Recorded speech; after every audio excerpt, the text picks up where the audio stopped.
Right, so I've pretty much got everything off bar steering relay, but as I'm cutting the front of the chassis off at some stage, I'll then just nibble it out from there, I think. I've gone over it now with a degreasant and some hot soapy water up to about there, and cleaned off some crap. That's the cross member sits underneath the flywheel bell housing, and there's a tiny little hole. So that's going to take some investigating, but it's still the original paint around it, so it's obviously gone from the inside. And then you can see in the corner there, I suspect it'll be the same in that one when I dig it out. Anyway, I'm going to have a good investigation bit there as well. So I think that's just from originally when it was welded up. So yeah, got a bit of a... The next job is basically get over it with a needle gun on the compressor. I've got to work out what's going to be the least intrusive way of doing that for the neighbours. Other than that, that bracket's got a bit of snot on it, so I'll probably remake that, have it ready for when the welding chap comes. And that's pretty much it. I ended up cutting through all the flexible brake linings, and then just chopped off the unions. I don't know what you can keep and what you can reuse. So yeah, one stripped chassis. Now I've got an engine mount left I don't want to play, so I'll chop that out as well. So yeah, all good stuff. Chassis is a lot lighter now. I think I'll probably pick up one end of it now. Yeah. So tomorrow is chassis day. I am seriously considering taking off the bulkhead mounts, purely on the basis of, because they're a clamped on plate, there'll be moisture trapped between them. So I want to see whether that area in the middle of them is rusted out. They must have some kind of anti-crust tube running between them. But I think for the sake of completeness while I'm at it, I'll whip them out. That'll probably take them half a day. I can't take the bushes out yet until I've made my jig for aligning the new front end. I've ordered the steel for that, so yeah, job's a good one. I've had about, I think, an hour and a half, and I've got from the battery stand to the last one cross member on this side on the top with the needle gun. All I'm doing is searching for just getting rid of the worst of the rust and searching for any holes. So it's going around all the seams and whatnot. I don't know what's done that, because there's no rust on it as such, it's just a ool. You can see the one at the back there. Yeah, it's very loud, and the gun states that it's 4 CFM. That sticks out 9 CFM, and that can't keep up, and there ain't much of a leak there. So I'm getting about 7 or 8 minutes, and then I've got to give it a breather. Otherwise the pressure drops and the needles aren't really giving it any. The dog goes and hides away when I fire up. Anyway, so far so good. The plan is get up to the back edge and around, do the other side, and then flip it over and do the underside. Because in fairness, other than lying under it, I've not really had a good look at the underside, so it needs to go over. We'll see what we find. That's 3.5 hours, and we've done basically the top half. I've not done the rear face of the rear cross member, and there's quite a bit of paint still stuck on, but I'm going to try that with a wire wheel on the brush. And I've not touched the front cross member and dumb irons, because they're all being replaced. So yeah, hands are like this, so even though I've got these anti-vibration or vibration damping gloves.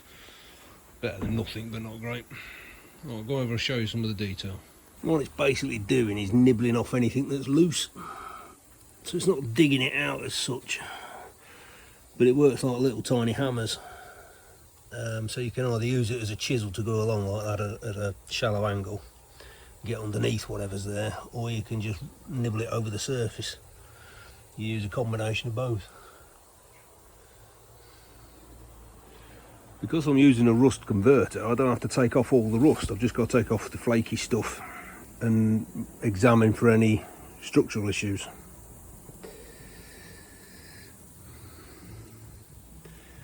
But yeah, not a pleasant job, but doable within a day.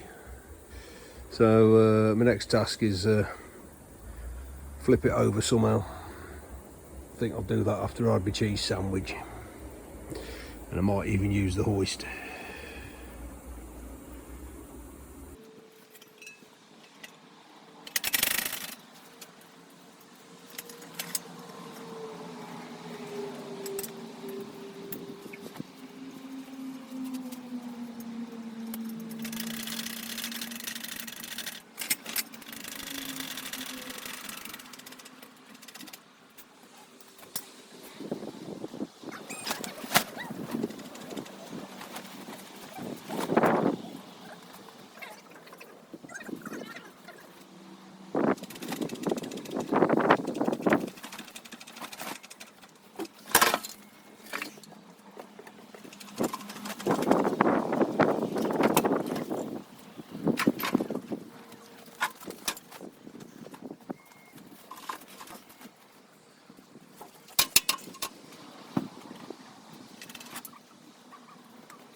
So I've just flipped it over. That's the gearbox cross member. That's got a big hole in it. Big hole? That's the flywheel cross member. That's got a big hole in it.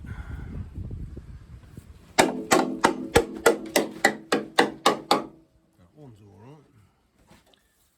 That is the front of the petrol tank. There's a hole on the top face and a hole on the bottom face.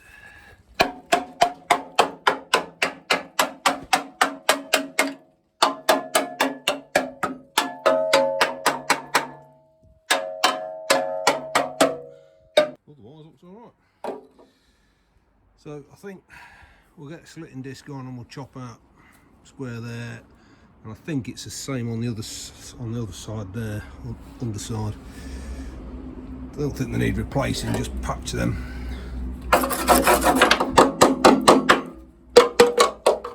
Everything else looks all right. Now there is a replacement for that, which is I think a bolt-on section. I think. Or maybe you have to weld some pads on and then bolt it on. But again, it's not. I could cut it here and put a piece on. I'll have to have a look, see. The replacement part isn't expensive. That's a bit more of an annoyance. It's just worked its way down the seam on it. But given that it's got a bloody great big dint in the middle, I don't know whether it's been run onto a rock or somebody's had a jack under it or something. Don't know. Right, cup of tea time. Well, I've started with the needle gun on the underside now, so the back edge is a bit snotty around where they've put a reinforcing plate on, but it's solid. There's no rust, structural rust on it. I've cleaned up that, checked that's all right. The rear that's the rear hanger for the rear near side. Coming back, that's the bump stop and the support stays strap things. And then coming up, this bit's turned up, which I'm guessing is as a result of it being the lowest point front to back. So the water gathers in here, so that's going to want a good cutting out, and it's next to this one that's got to come off. You look at the other one, it's got quite a big plate around it, which this hasn't, so I'm guessing it'll be a similar kind of repair. I've not found any more on that bit, and I've chased the seams down. Got to do the other side yet. That one's all alright, albeit I can't get to much of it. And that one's all alright. This just seems to be this end of it, so I think that's, and they're only spot welded on, so I'll probably just cut it across there and put a plate across. That I'm not entirely convinced what I'm going to do yet. I mean, it's a simple enough job to patch it and forget about the dint on it. I'll see what I find anywhere else. This one's all alright, which is the passenger side, and then we've got another perforation set here, which is underneath the rear front near side hanger, and I've chased that along. So that's another spot where moisture must gather. On the front cross member, you can see it's going here as well, so I think it's definitely going to be a cut and shove job. I just hope I've got enough metal to weld it onto. Otherwise I'll be cutting and sticking forever. Oop. That's took me about 2.5 hours to do the underside, that side. I've got to go back and do the other side of it now. It's time for a brew. Well, I just started a bit chopping out. I cut the plate off and all the underside here was very thin, so cut a bit more off and cut a bit more off. I can now decide whether it's patch it or replace it. Just open that up.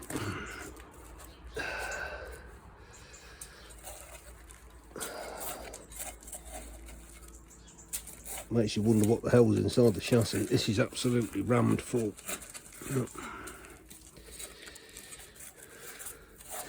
So that might be a... I'll have to dig it out and see what's left.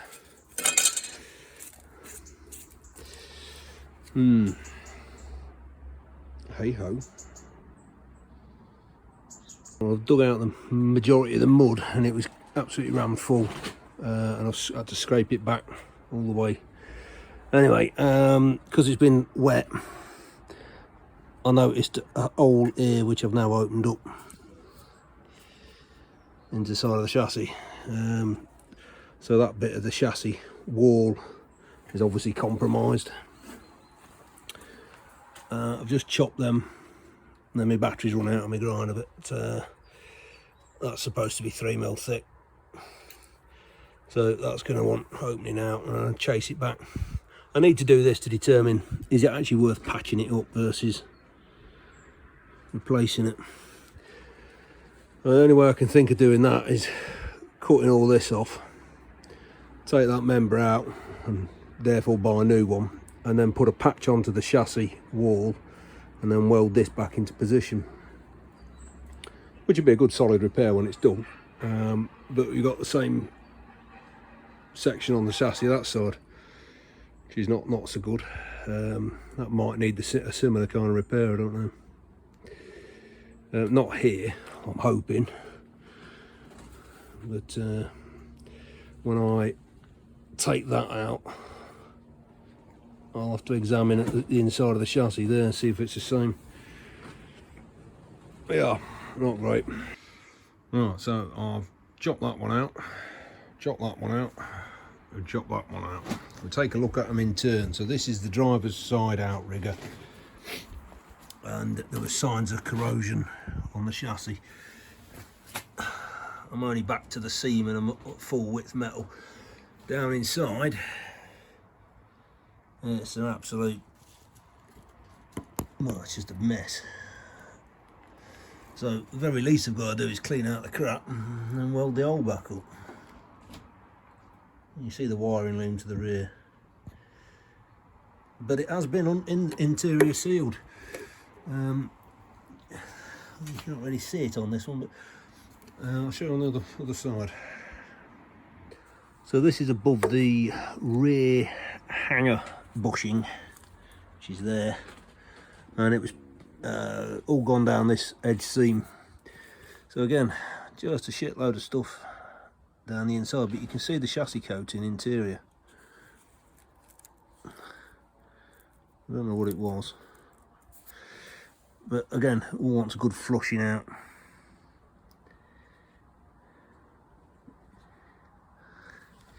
But otherwise, doesn't, oh, that's my torch. Ooh. Doesn't look, I mean, it could have looked a lot worse. It's just full of crap. So that one we know we got that's probably the hardest one to repair in my humble experience. And these ones, alright, it's got some crap in it, but that back wall's solid, which is what I was concerned about. And then this is the lowest point on the chassis when it's the right way round. Again, just full of crap.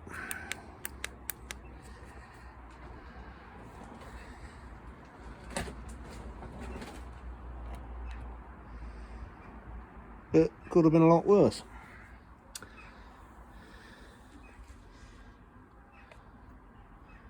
Yeah, there's even bits there that aren't rusted. So I am inclined to repair things. I've been vacillating on the subject all day, bearing on mind that was the first one I did, and it was just like, oh, woe is me. Having chopped out this, I already know I've got to do this outrigger, but the outriggers come with a big plate at the sides, so I can chop that down, refit that. That's a patch, not too bad. Feeling a bit happier now, especially as my new welder's just arrived. So I've spent half an hour hoovering it out. It's not brilliant, but it's a lot better than it was. And the plan now is make up the jigs for aligning the new front end, lop off the old one, and then before I fit the new one, hose pipe up its chuff and flush it out. Might have to cut a couple of extra holes at the back and then weld them back up.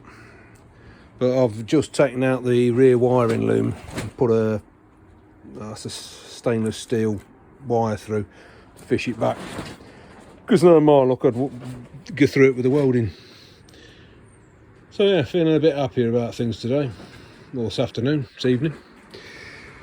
Yeah, gonna price up all my bits for replacements now. Looking inside the chassis. Excuse me, torch.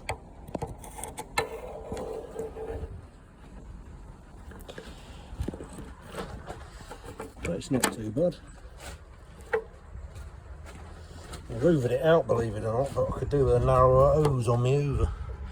But it's been, it's had some kind of chassis seal.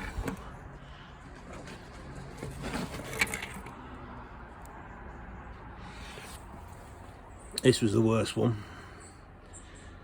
So I got a hole on the far side and a hole all the way around the chassis joint, so that's going to have to come off and get repaired and then put back on. I'm probably going to put a new one of those on. And then this is the lowest point of the underside.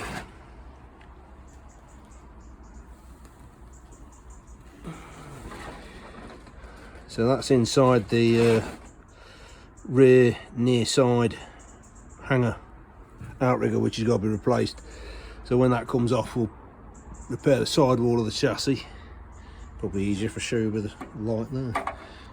Like that. That one looks all right. So yeah. Right, well, it's a Sunday, middle of the day. Storm blowing through every now and again, so the wind is a bit rough. You have to bear with us. We're just assessing the what we're going to buy for the chassis. So I'm going to get a new front quarter, what they call a quarter chassis, with extended rails, which come back to somewhere around here. That'll get over my snotty bit on that side and that side. So that's that bit done. That's a patch. I am going to change that simply because it's got to come off to repair that. It's got a bloody great dent here and a few perforations. Structurally it's not a problem, but if I'm taking it off, I might as well take it all off and redo it. I think that's about 70 quid. That's about 300. I'm going to replace this one. There is a bolt-on section, but so far I've only found it for the short wheelbase. And for the life of me, I can't understand why a short wheelbase one would be different. I've asked the question and I'm waiting for the supplier to come back. That's about 50 quid from memory. This one needs a patch on the underside, which is the top down here, a patch here, and then it's a patch on that portion of the chassis, and then a completely new outrigger there. Everything else, yeah, I like minor repairs to bits of corrosion. So make a new one and fit that. The other sides are all right. So that is the extent of it. Oh, and I've got patched the end of that. I'm going to go over it in a minute and give it a good wallop, but it does seem pretty solid. Don't understand why that's worn out, but it's probably a thin piece. I could buy a new one, but as I say, it seems pretty good. And that is it. So I'm going to put this up on a video, hopefully this afternoon, and get it uploaded overnight. Yeah. Could have been worse, could have been better. It is what it is.